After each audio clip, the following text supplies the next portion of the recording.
The Terrans have no chance. We are numberless. We are the Swarm.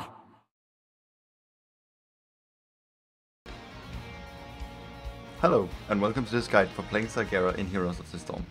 Please keep in mind that this guide has been made in early beta and may be subject to change later on. This guide is consistent of 4 parts, which are a full talent build for Zagara, a level 1 talent build for Zagara, basic playstyle, and tips and tricks. All of these 4 parts can be accessed by clicking any of the links up in the top right corner. Zagara is a ranged specialist hero with a lot of potential for both siege damage and hero damage, and this talent is going to help both potentials be even better. At level 1, I would highly recommend that you take the Reconstitution trait. This trait makes you able to stay longer in fights, it helps you pushing lanes easier, and it is all in all just really good because of the increased health regeneration. It also makes your creep tumors feel a lot more useful than they probably would otherwise. Centrifugal hooks I wouldn't recommend because banelings traveling twice as far is basically useless. When you use banelings, you will find that you either use them at full range or close range, which means you're basically standing in what you want to hit, and making that range twice as big only complicates things, and if you miss with your banelings, it looks really silly that they're traveling quite as far in an awkward pace, so I wouldn't recommend it. Corpse Feeders seems like a nice talent for your roaches, because your roachlings takes 30% less damage, but the thing is, I find that most of the time roaches also die a lot because of hero damage, and since this talent doesn't reduce hero damage taken for your roaches, it doesn't really have as good as the potential as I would really like it to have. And the Demolitionist trait is viable. It's good to hurt enemy structures, but you will find that your roaches and the creep wave that you push up is going to empty enemy structures for ammo anyway, so it's not really that great to use. I would really recommend that you go with the Reconstitution trait. Now level 4 is overwhelming with talents. There are 5 choices here and it can be a bit complicated, but I would really recommend that you take the Envenomed Spines. The reason for this is that, first of all, your basic attack range is increased with 20%, which is so great because fights become a lot more safe for you. Enemy heroes are more threatened by you because you attack at a greater distance, especially melee heroes don't want to be near you. Also, you deal extra damage, and this damage is poison damage over time, which is great against stealth heroes like Nova and Zeratul because they won't be able to sneak around if you hit them due to the poison damage constantly keeping them out of cloaking. So this is really a great talent. Medusa Blades is tempting because if you do the math, it's 175% damage that you deal. The thing is, you have to be near 4 targets in order to this to live out its full potential, and most of the times that you're able to do that is if you're standing really close to an enemy creep wave and you have so many other tools taking out creep waves, so it's not really that great. Tumor Clutch, well,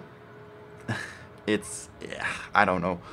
It seems silly to me because tumors are essential and they are important, but they are not what are gonna drain you for mana, and most of the time you aren't really in that great a need of a smaller cooldown, so I wouldn't recommend it.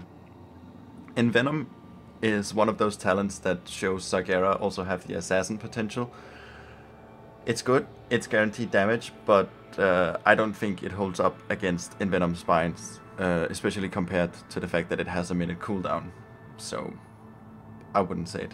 Infest, increase minions damage by 400% is pretty impressive. You can make some very terrifying minions, but again, it is just a minion and it can be killed by enemies relatively easy, even though it deals a lot more damage. Also, keep note that it's a lane minion, which means it's not one of your minions that you can buff up. So even the Hunter Killer, which is the Hydralisk you send chasing enemies, you cannot buff that up with 400% damage. If you could, this talent would be the one you would go with, hands down, but you can't, so I'm sorry. Level 7 I would say that you take the Rapid Incubation. Rapid Incubation is really great for keeping yourself on top of both health and mana, and it has actually a relatively low cooldown. 45 seconds sounds like a lot, but you'll be surprised how often you might catch yourself able to use it and haven't used it for maybe 2 minutes. That is of course an argument that could speak against it, but what this talent does is that it keeps you in lane, it keeps you pushing, it keeps you in team fights. You can just keep spawning out minions, and it is great. It is what keeps you on top of every fight, is this talent.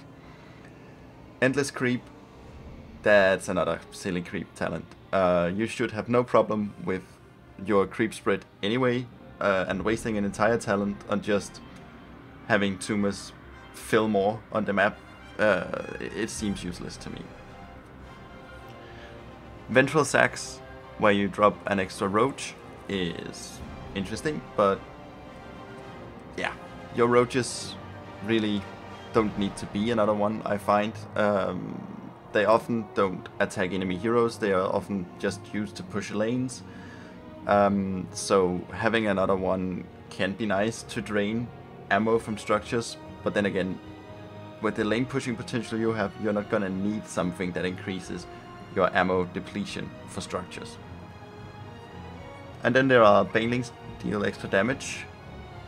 This is useless again. It makes it easier for you to clear out waves, but in the late game, you already, even in the mid game actually, you already clear out lanes pretty quick with Banelings, so the extra damage is most likely just gonna be only useful against merc camps, but you shouldn't have a problem with those anyways. I would not go with it.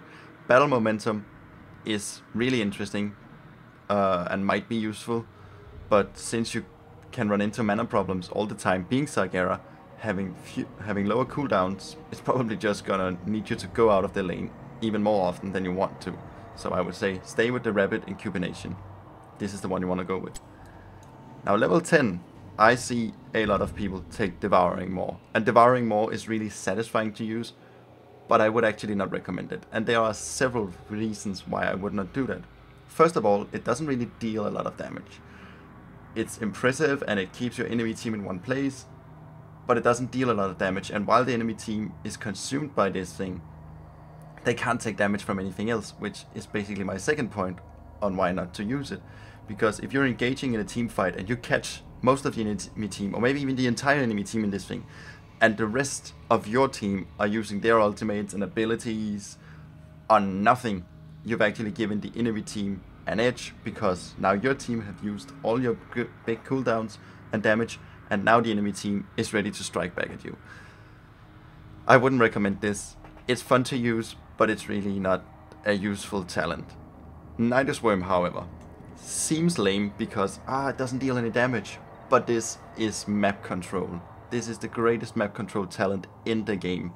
If you can have 3 Nidus Worms out on the map and 1 in your home base, you will be able to access any lane at any time. Enemy heroes won't know where you are. Your pushing potential is increased dramatically, because now you're in the top lane, then you're in the bottom lane, then you're home getting mana, now you're all of a sudden in the mid lane, then you're leaving and people think, oh shit, where he's going now? And you can just keep everyone on their toes because of that, giving your team a lot more room to do what they want to do, because the enemy will most likely be stressed out about finding your Nidus Worms or just trying to predict where you will strike next. Nidus Worm is an awesome talent. I would highly recommend that you use it and go with it. Level 13 has a few good talents. The one I would recommend is the Grooved Spines, because your Hydralisks can now reach a lot longer when attacking, which makes them really, really good at chasing down enemy heroes, especially if you can spawn them on creep. They give 20% more damage, which is great. More damage is always good. But the other viable talent might be the Mutalisk. And the thing is that the Mutalisk now is flying, which means it can't be hindered as easily by twists and turns on the map and everything. And it lives 50% longer, which means it has a potential to deal 50% more damage, which is more than the 20% damage from the Grooved Spines. I just tend to find that Mutalisks die really easy. I don't know what it is. They seem to be picked out a lot faster by enemies. So most of the time I would not go with them, because if they are going to live out their full damage potential, they have to live out their full lifespan, and they aren't really that difficult to kill. Then again, neither are the Hydralisks, but they just hit harder, which makes them more intimidating, and you really don't want to fight something that deals too much damage. So if you feel comfortable with it, take the Mutalisk, but I would really recommend that you take Roof Spines. Bile Drop, this is not a talent you want to go with. Your impact damage by Infested Drop is increased by 100%. That's fine. It doesn't really deal a lot of damage to begin with, so 100% increase probably won't make it feel like it's dealing a lot of damage anyway. And it's also really hard to hit with this one. It has a slow impact rate. It's easy to avoid. So I wouldn't really recommend it. It's too big a risk for too little damage increase. Giant Killer, well, this is good against enemy heroes and could be viable, but I still find that improved Hydralisks are just the thing you want to go with. Spell Shield, I don't find that ability damage is a problem against Zagara anyways, so I wouldn't recommend it.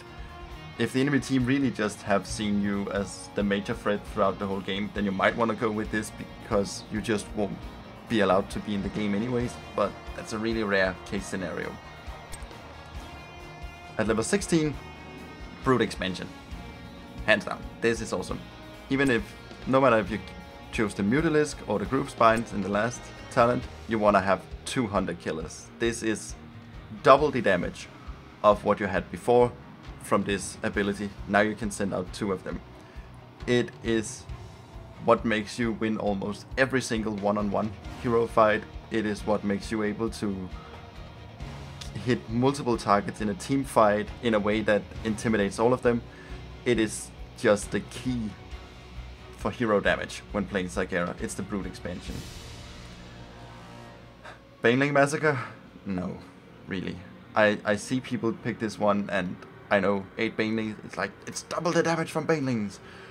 But the thing is, Banelings take a little too long to spawn, if you ask me, and if you want to live this one out for its full potential, you have to shoot all of them in one straight line. So if your enemies move, which they most of the time do, because they're people, they have brains, you're just shooting out 8 Banelings that aren't gonna hit most of them, and you're, in the meanwhile, you're just taking a pounding because you can't do anything else by spawning Banelings.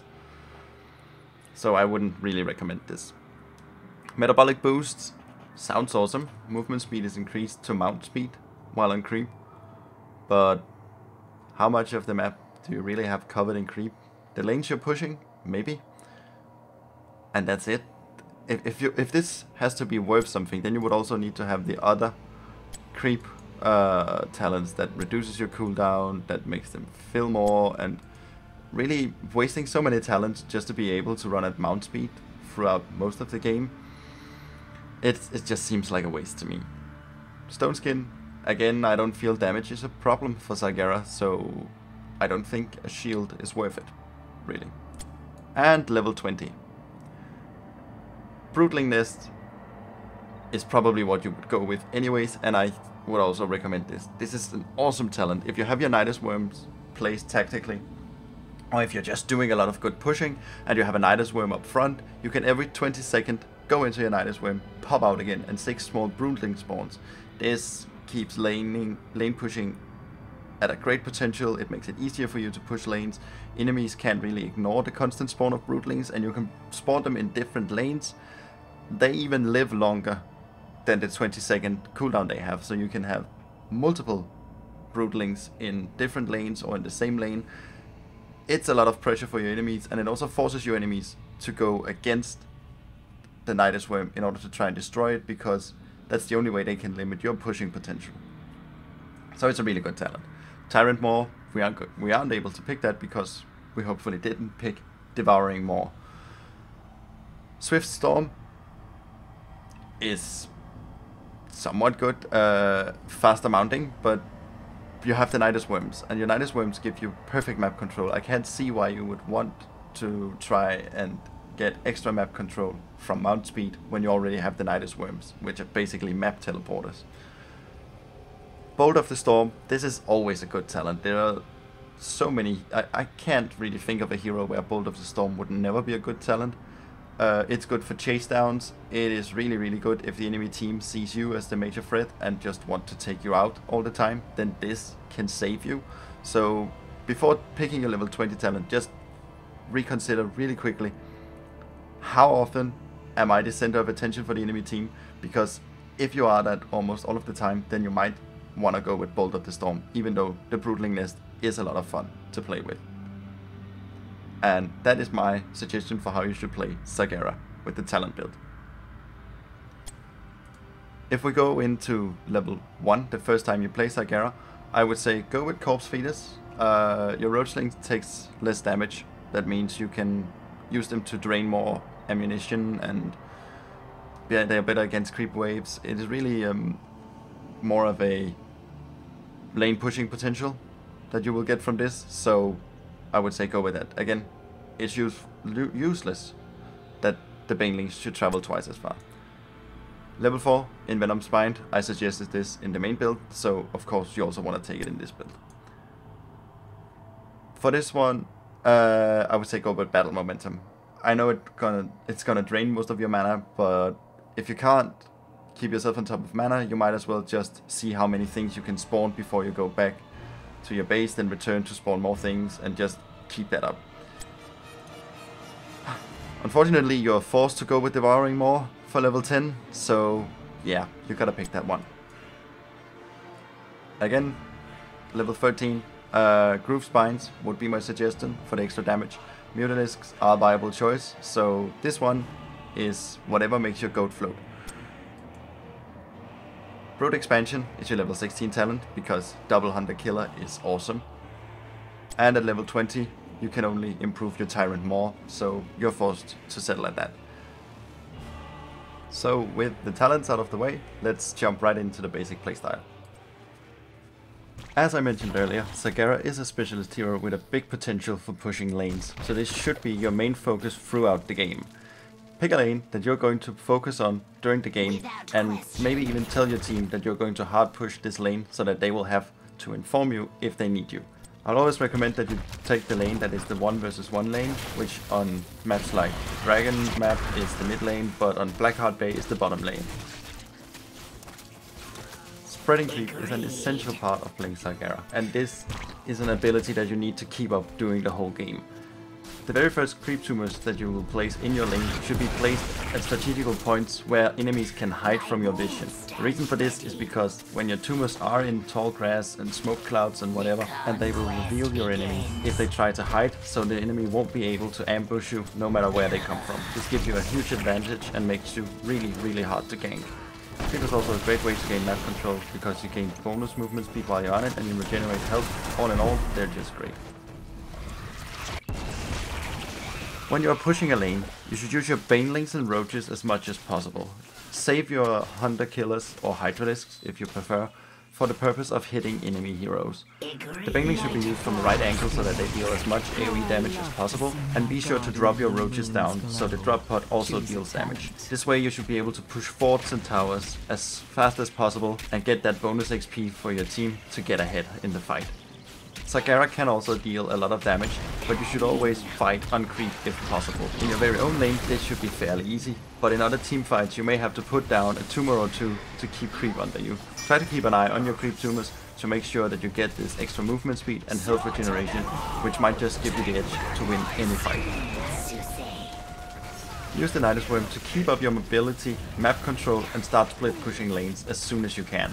Having you all over the map at the same time can cause great distress for your enemy team, and that is just what you want to create. Be sure to place your Nidus Worm at key points of the map, preferably near objectives and lanes at the same time, giving you the most mobility possible. You should always have a Nidus Worm in your main base, so that you are allowed to fast travel to any other position on the map after you've died, or maybe just half-stone back for health and mana.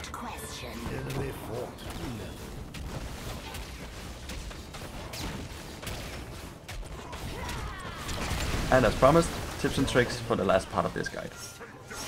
Banelings are a great asset to clearing out minions and merc camps. When using Banelings, you should use them on these targets.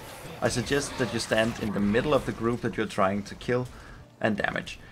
This gives you full control over the Banelings' impact, which is exactly what you want. You shouldn't be afraid to take a few hits should an enemy hero be near. They'll flee the second you send a Hydralisk after them and deal some damage. Roaches are great for distracting forts and towers. So if you and or your team is chasing an enemy hero, use the roaches to take attention from forts and towers, and also use them to gain vision on the other side of walls if your enemy should be hiding. This may just give you the vision that you need to get that last hit in on an enemy hero. When you reach level 20, I suggest that you always count in your head to 20 all the time after exiting a Nidus Worm. The reason is pretty simple. Your Nidus Worms now spawn Broodlings, and these Broodlings, if spawned every 20 seconds, can be a big factor in pushing every lane on the map and keeping your enemies pushed down all the time. If you and your teammates have to retreat from a push, then I suggest that you might try to pop up a Nidus Worm to distract the enemy team while you're pulling out. You'll be surprised how many times you can actually get away using this little trick. As the last but very important thing, you should be aware of enemy heroes that have potential of destroying your creep tumors very easily. Such heroes are heroes like Stitches and Vala with plenty of AoE damage. And should you fight against such heroes, I suggest that you place your creep tumors a little clever so that they aren't as obviously placed for your enemies, making them more difficult to remove. That's it for this guide. Please feel free to leave a comment and tell me what you think down below the video. I will be putting up a new guide every Saturday from now on, so stay tuned for more. Until next time, bye!